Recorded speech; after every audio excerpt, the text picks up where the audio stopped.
Hi, this is Nick, also known as Ephemerism from Moon Atlas Records, and I wanted to give you a behind the scenes look into one of the tracks from my latest EP named Behind Closed Doors. So let's get started with the first part of the creative process, which is note. I usually start my sketches at note. You can see this one is pretty simple. There's just 5 instruments and one scene, but it kind of lays the basis for the track. There's the core loop that's in place. And usually this is all I start with the sketch. Like, I just want to have a basic idea about what the heart of the track is going to sound like. From there, I bring it into Ableton and I start off by working in the session view. So you can see that the song is kind of laid out vertically from top to bottom in scenes.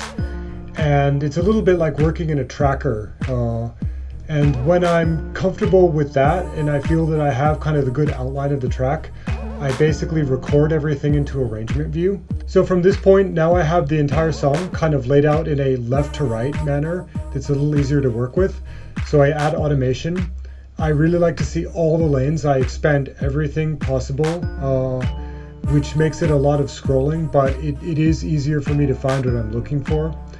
And at this point, I bounce everything down to the audio files and bring it into Studio One for mixing and mastering. So I do the mix down in Studio One, and part of the reason is I feel that it has a better overview of the mix process than live, and also it makes it less tempting to go back and start editing stuff. I tweak the mix and I add a few effects. I add panning, volume, these type of things, but I don't usually automate that much in Studio One. And I also use Studio One for the mastering process. For this particular EP, I kept it pretty light on the plugins. For the mastering, I only used 3. I used the VEQ stereo from Waves to H-Comp and the Level 3 Ultra Maximizer. And that's pretty much it. So I hope that you like what you saw. I hope it inspired you to make some music.